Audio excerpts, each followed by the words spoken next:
Niining panahon nga ang putling ebanghelyo gihagis sa mga hiwi nga pagtulunan. Kinahanglan mo barug ang mga tinunan ni Kristo sa pagpakigbisog sa paglaban sa pagtuo, nga magkausa ug alang sa tanang panahong gihatag sa Dios ngadto sa iyang katawan.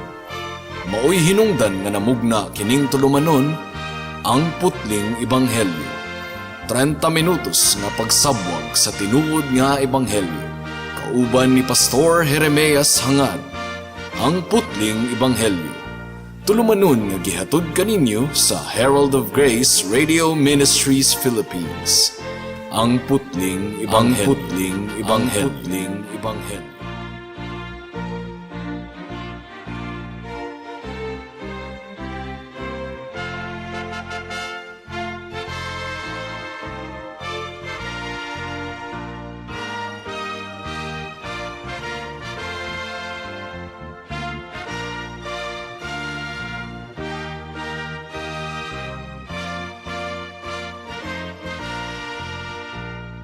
Mayong hapon Mabinay, mayong hapon Negros Oriental, Negros Occidental, Guimaras, Dumaguete City, Malabuyok ug uban pang mga munisipalidad sa Cebu Province ug kutob sa tanang gidala sa Ginoo sa pagpaminaw niining atong programa nga giuluhan og ang putling ebanghelyo. Kini ang inyong igsuon o higala sa kahanginan si Pastor Jeremias Lauri Hangad sa Herald of Grace Radio Ministries Philippines. Dinuyugan sa iglesia nga nag-sponsor ni ining atong programa, ang Salitran Covenant Bible Church sa Barangay Salitran, Dakbayan sa Dasmariñas, probinsya sa Cavite. Ang atong teksto ning takna sa kahaponon makita sa Roma Kapitulo 1, versikulo 1 hangtod sa 4. Pero ang focus sa atong pagpamalandong ning takna sa kahaponon diri lang sa versikulo 1. But for the sake of context, we will read until verse 4 of Romans chapter 1. Ang giingon diri, si Pablo nga ulipon ni Hesukristo, gitawag aron mahimong apostol, gilain alang sa maayong balita sa Dios, nga iyang gisaad sukad pa kaniadto pinaagi sa iyang mga propeta sa balaang mga kasulatan, mahitungod sa iyang anak nga gikan sa binhi ni David, sumala sa unod o gipadayag nga anak sa Dios nga adunay gahom sumala sa espiritu sa pagkabalaan, pinaagi sa pagkabanhaw gikan sa mga patay, ug kini mao si Hesukristo nga atong Dios. May the Lord bless the reading and hearing of His Word. Ang nagsulat sa basahon alang sa mga taga-Roma, mga kahigalaan, si Apostol Pablo, approximately ni adtong tuig 52 hangtod sa 54.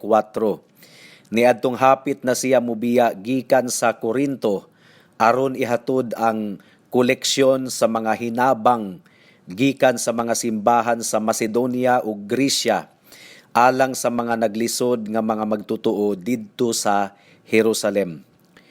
Ang plano ni Pablo, mga kahigalaan, kung mahatod na niya ang mga hinabang didto sa Jerusalem, musunod siya og adto didto sa Roma aron matudluan usab ang mga kaigsuunan sa simbahan didto.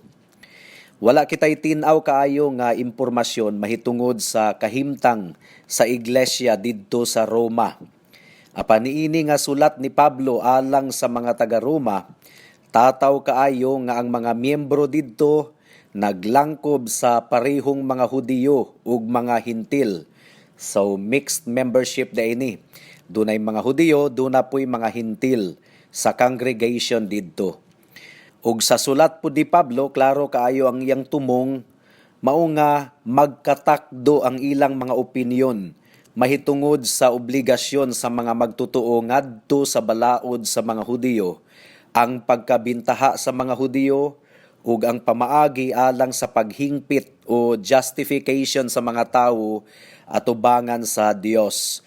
So doon na ay controversy ang duha ka grupo sa mga miyembro didto sa Roma. Ang mga Hudiyo nag-insist nga kinahanglang musunod ang mga Hintil sa balaod ni Moses, apan ang mga Hintil nag-ingon nga dili na kinahanglan sa bag-ong kasabutan. So nagsulat si Pablo sa iyang sulat ngadto sa Roma aron magtakdo or magkasinabot kining duha ka nagkasinumpaki nga mga grupo didto, ang partido sa mga Hudiyo ug ang partido sa mga Hintil. Mao nga sa sulat ni Pablo, mga kahigalaan, iyang gigamit ang kahigayunan nga ipasabot gayud og duro ang mga doktrina sa Kristyanismo ug ang relasyon sa balaod ni Moses ngadto sa kinatibuk-ang sistema sa Kristyanismo. So kining maong sulat ni Pablo, mga kahigalaan, mao ang pruweba nga ang membership didto sa simbahan sa Roma, sagol Hudiyo ug sagol Hintil. Kining duha ka partido gidil ni Pablo sa iyang sulat. Unsa ka mahinungdanon ang sulat ni Pablo ngadto sa mga taga-Roma? Mahinungdanon gayud kaayo. Giisip kini sa mga theologians ingon nga constitution of Christianity. Kay ang tanang doktrina sa Kristyanismo nahasulat sa sulat ni Pablo alang sa mga taga-Roma. Ug gikan niini nga sulat na diskubre ni Martin Luther ang bililhon kaayong kamatuoran mahitungod sa justification by faith o kaluwasan pinaagi lamang sa pagtuo kang Hesukristo. Kung atong tanawon ang greeting ni Pablo sa bersikulo 1, ang tendency nato, mga kahigalaan, adto ta mag-focus kang Apostol Pablo ingon nga manunulat. Iyang gitawag ang iyang kaugalingon ingon nga ulipo ni Kristo. Gitawag aron mahimong apostol o gilain alang sa ebanghelyo sa Dios. Ug niini nga pinulungan ni Pablo, mga kahigalaan, makita nato ang iyang pagka mapainobsanon. Wala niya giisip ang iyang kaugalingon ingon nga somebody o ingon nga si kinsa, kundili ulipon lamang ni Kristo. Wala niya giangkon nga siya ang pangulo sa iglesia. Wala niya giangkon nga siya ang vicar of Christ o ang pinakalabaw nga amahan nga midawat sa pagluhod sa mga deboto sa iyang tiilan o paghalok sa mga deboto sa iyang mga kamot, kundili ulipon lamang siya ni Kristo. Apan bisan pag naghisgot mahitungod kang Apostol Pablo ang bersikulo 1, mga kahigalaan, ang tinuod nga focus niini nga passage mao si Hesukristo nga matinud-anon kaayong gialagaran ni Apostol Pablo. Kay ngano, mas isentro ba nato ang ulipon kaysa iyang amo? Mas ipasundayag ba nato ang apostol kaysa kang Kristo nga agalon nga nagpadala kaniya? Mas mag-focus ba kita sa gilain alang sa ebanghelyo kaysa Dios nga nagmugna sa ebanghelyo? Dili gayod, mga kahigalaan. Nagtuo ako nga ang pinakaunang bersikulo sa sulat ngadto sa mga taga-Roma mahitungod gayod sa atong Ginoong Hesukristo kaysa kang Apostol Pablo. Mao nga ang atong pamalandong ning takna sa kahaponon nakasentro lamang sa atong Ginoong Hesukristo. Adunay tulo ka bahin ang atong pamalandong ning takna sa kahaponon. Una, ang pagka-Dios ni Kristo. Ikaduha, ang pagtubos ni Kristo. Ug ikatulo, ang tahas nga gihatag ni Kristo. Mudangat na kita sa unang punto, ang pagka-Dios ni Kristo. Ang pagtawag ni Pablo sa iyang kaugalingon ingon nga ulipo ni Kristo, nagpasabot lamang, mga kahigalaan, nga iyang giisip si Kristo ingon nga iyang amo o agalon, hari, Dios ug labawng tigdumala sa tanang mga butang. Sa pagtawag ni Pablo sa iyang kaugalingon ingon nga ulipo ni Kristo, nasabtan gayud niya ang tinuod nga kahulugan sa iyang pulong ingon nga ulipon sa Dios. In fact, gipuli-puli ni Pablo og gamit ang pinulungan nga ulipon ni Kristo ug ulipon sa Dios, interchangeable. Gitawag ni Pablo ang iyang kaugalingon in one occasion as ulipon ni Kristo, gitawag po niya ang iyang kaugalingon in some other passages of the scriptures ingon nga ulipon sa Dios. For example, sa Kolosas Kapitulo 1, versikulo 7, Gitawag ni Pablo ang iyang kaugalingon ingon nga matinud-anon nga ulipo ni Kristo. Sa Kolosas Kapitulo 4, versikulo 7, gibansagan usab ni Pablo ang iyang kauban nga si Tychicus, ingon nga ulipon sa Dios. Sa ikaduhang Timoteo Kapitulo 2, versikulo 24, gipasabot ni Pablo ang tinuod nga kinaiyahan sa ulipon sa Dios. Apan matikdi, ang gisulat sa Tito Kapitulo 1, versikulo 1, diin gitawag ni Pablo ang iyang kaugalingon, ingon nga ulipon sa Ginoo. So interchangeable ni Pablo kining duha ka terminolohiya, ulipon ni Kristo ug ulipon sa Dios. So ang bot pasabot si Kristo, Dios nga makagagahom, Dios nga manluluwas, Ginoo nga labaw sa tanan. Sa iyang pagtawag sa iyang kaugalingon ingon nga ulipon sa Ginoo, giisip ni Pablo ang iyang kaugalingon ingon nga susama kang Moses nga gilarawan usab sa Biblia ingon nga ulipon sa Ginoo. Sumala pa sa Pinadayag Kapitulo 15 versikulo 3. Kaysa tinuod lang mga kahigalaan, wala nay laing ngalan pa sa Biblia nga nahasulat nga dunay ulipon nga mga mensahero. Si Jehovah lang, si Yahweh lang, ang atong Ginoo lamang. Apan si Hesukristo, klaro kaayong nahasulat, ingon nga adunay mga ulipon. Sila si Santiago, Pedro, Jude ug Juan, pulos nila gitawag ang ilang mga kaugalingon ingon nga mga ulipon ni Kristo. So ang but ipasabot ni ini, adunay usara ka konklusyon, si Kristo Dios. Siya co-equal, co-eternal, ug susama sa kinaiyahan sa Amahan ug sa Espiritu Santo. Hinaot nga masabtan kini sa mga kababayan nato nga miyembro sa usa ka grupo nga wala nagtuo nga si Kristo Dios kundili tawo lamang. Si Kristo lamang ang insaktong replika sa buhi nga Dios matud pa sa Hebreyohanon Kapitulo 1 versikulo 1 hangtod sa 3. Mao nga kinahanglang kaniya lamang kita mahimong mga debuto, mga kahigalaan. Nganong mangita pa man kita og lain pang mga ngalan. Sa tinuod lang, walay kalainan ang dulya ug super dulya alang sa mga nakasabot. Pareho ra na sila og actual nga kahulugan ug pareho ra na sila og manifestations.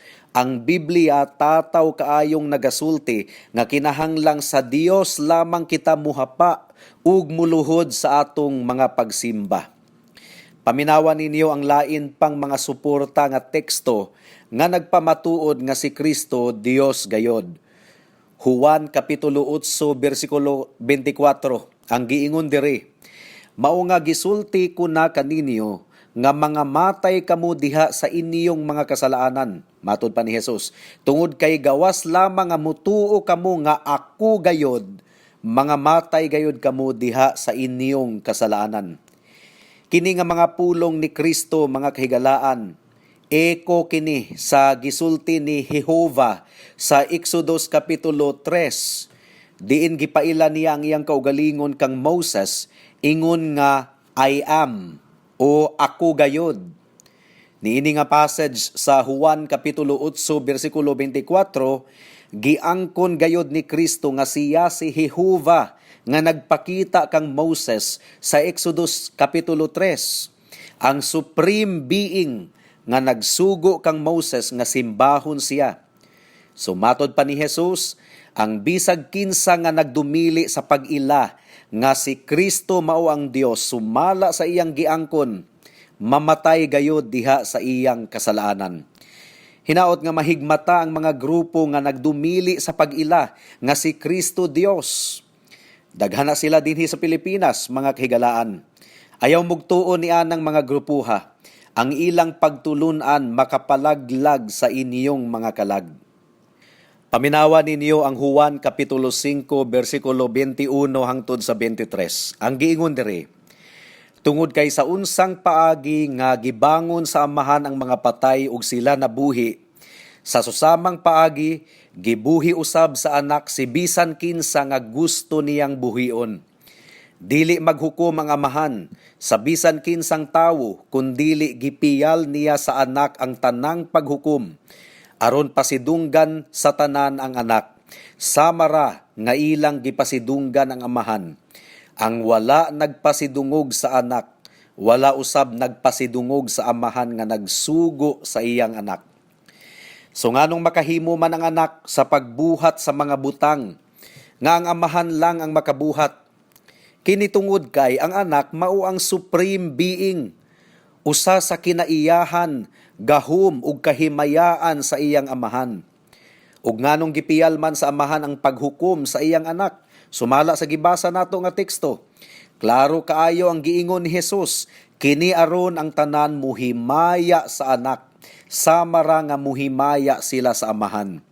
Ug klaro kaayo ang giingon sa bersikulo 23 mga kahigalaan, nga ang wala nagpasidungog sa anak, wala usab nagpasidungog sa amahan nga nagsugo sa iyang anak. Dili sila tinuod nga Kristohanon.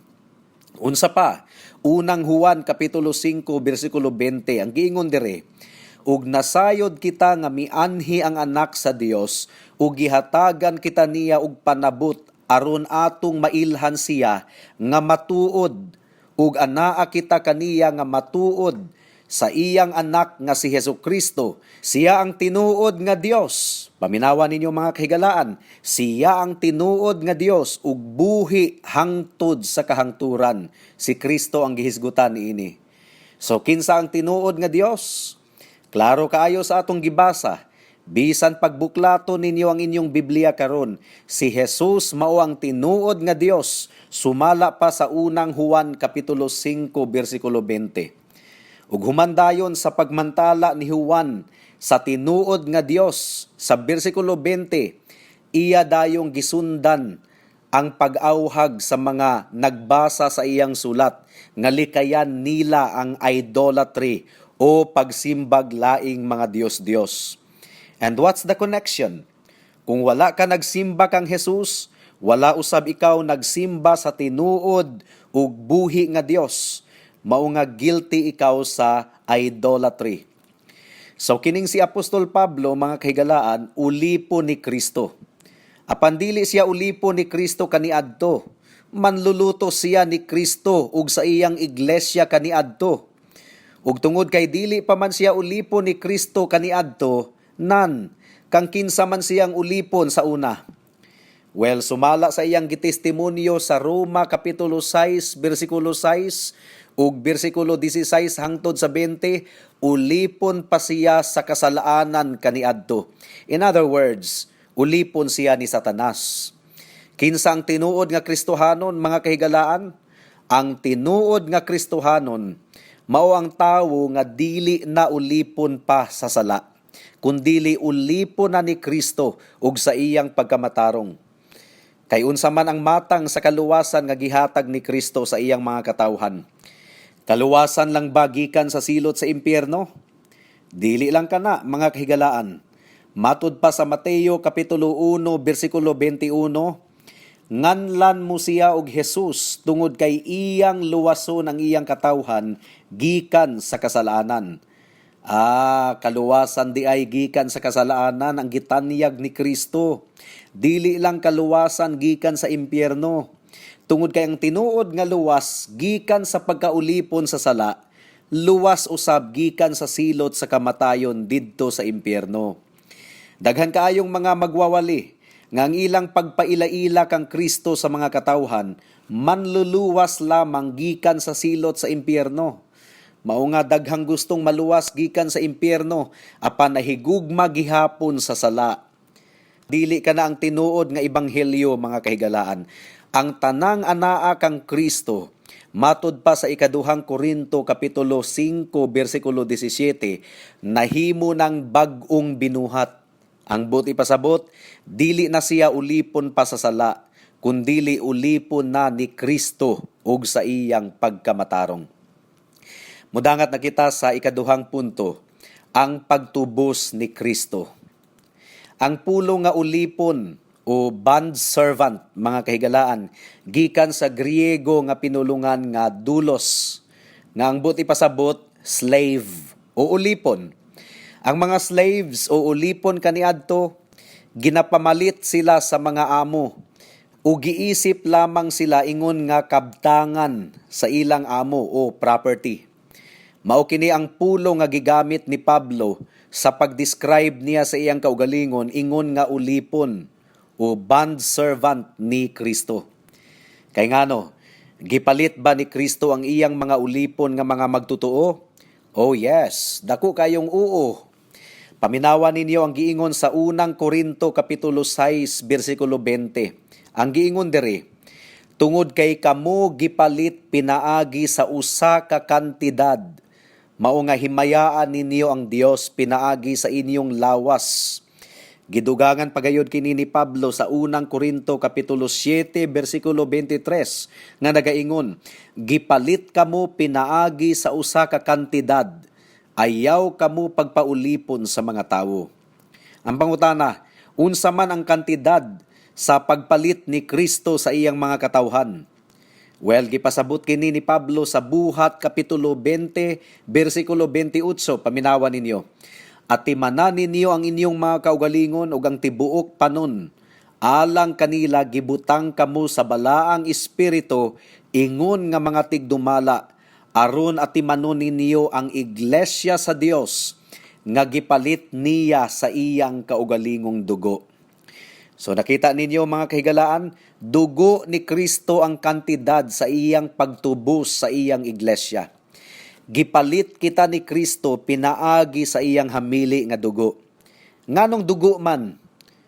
Tungod kay klaro kaayo ang giingon sa Hebrewhanon kapitulo 9 bersikulo 22 nga kung walay pag-aga sa dugo, walay kapasayloan sa kasalanan. Ang sala kinahanglang mabayran, ug ang bayad sa sala matud pa sa Roma 6:23, mao ang kamatayon. Mudangat na kita sa ikatulong punto, ang tahas nga gihatag ni Kristo. Si Kristo ingon nga hari, mao ang naglain o nag-assign og mga sulugoon alang kaniya. Ang giingon sa bersikulo 1, gitawag si Pablo aron mahimong apostol, gilain siya alang sa maayong balita sa Dios.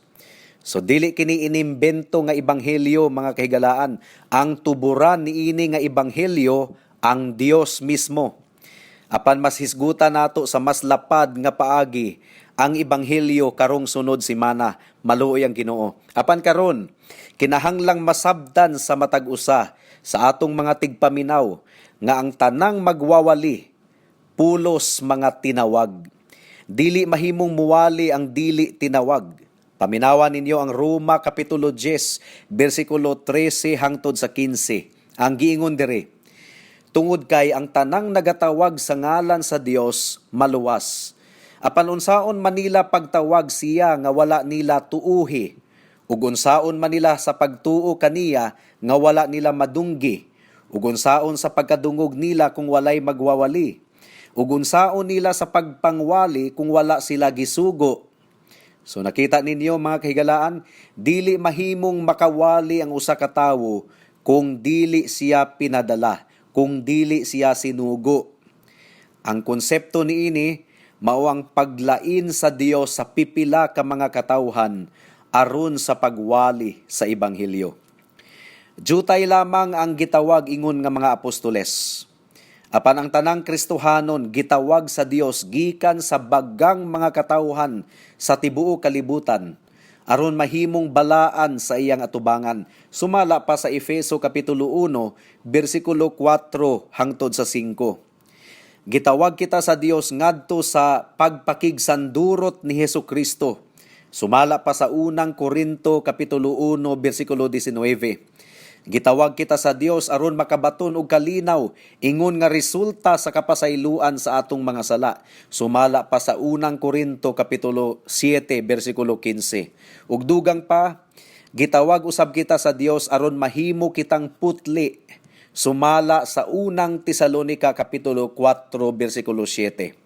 Paminawan ninyo, tungod kay wala kita gitawag sa Dios alang sa kahugaw, kundili alang sa kaputli. Mao nga manubag gayod sa Ginoo ang tawo nga nagpaila nga magtutudlo kuno siya. Ug klaro kaayong nagbiay-biay sa Facebook sa atong mensahe dinhi sa kahanginan nga nag-ingon, ang ilhanan kuno sa tinuod nga pagtuo matud pa niya mao ang pagtuo nga wala nang ginahanglan og ilhanan. Unsa? Wala nang ginahanglan og ilhanan ang tinuod nga pagtuo, samtang klaro kaayo ang giingon sa Biblia nga ang tinuod nga pagtuo mamunga gayud og kaputli ug pagkabalaan. Si Kristo naman gani mismo ang nag-ingon nga mailhan mo sila pinaagi sa ilang buhat, manubag gayud sa Ginoo kanang tawhana. Ug makasubo kaayong pamalandungon nga daghan usab ang nagtamod niya ng tawhana, tungod kay maayo man pud kunuhay mamaba. Mugamit pud kunuhay og bersikulo sa Biblia, apan lukso-lukso ug pudyot-pudyot nga bersikulo mga kahigalaan. Ang mga bersikulo lamang nga haum sa iyang pinalanggang doktrina ang iyang pudyuton at the expense of other stronger passages of the scriptures that go directly against his false doctrines. Usbon ko mga kahigalaan, ang ilhanan sa tinuod nga pagtuo mao ang bunga sa pagkabalaan ug kaputli. Ug klaro kaayo ang giingon sa Hebreyohanon kapitulo 12 bersikulo 14 nga kung wala ang pagkabalaan dili makakita ang bisan kinsa sa Dios. Mudangat na kita sa mga aplikasyon. Unsa man ang mas gihatagan og bili ni Apostol Pablo, mga kahigalaan? Ang iyang pagkaapostol o ang iyang pagkaulipon ni Kristo? Tinuod nga apostol si Pablo, apan wala niya giuna sa paghisgot ang iyang pagkaapostol, kundili ang iyang pagkaulipon ni Kristo. Tungod kay sa wala pa siya gitawag ingon nga apostol, gitawag una siya aron mahimong ulipon ni Kristo ug sa iyang pagkamatarong. Kami nga mga pastor, mga kahigalaan, sa wala pa kami gitawag ingon nga pastor, ulipon una kami ni Kristo ug sa iyang pagkamatarong. Ang ulipon dili tag-iya sa iyang kaugalingon. Ang amo mao ang nanag-iya kaniya. Pagkabililhon bagayod kung mahimo kitang ulipon sa Dios nga puno kaayo sa grasya, gugma ug kaluoy sa iyang mga ulipon. Alang sa mga magtutuo, kinahanglang mudulot sa atong kasing-kasing ang kamatuuran nga dili kita ang tag-iya sa atong kaugalingon. Gipalit kita ni Kristo sa kantidad sa iyang hamili nga dugo. Gitubos kita ni Kristo gikan sa pagkaulipon sa sala aron mahimo kitang ulipon kaniya ug sa iyang pagkabalaan. Dili tanang Kristohanon tinawag aron mahimong magwawali. Apan ang tanang Kristohanon gitawag sa Dios aron mahimong putli ug balaan diha kang Kristo. Alang sa mga nagdahom nga sila naa kang Kristo ug tinuod nga magtutuo apan walay bunga sa pagkamatarong ug pagkabalaan ug kaputli, hinaot nga pamalandungan ninyo ang mensahe ning takna sa kahaponon.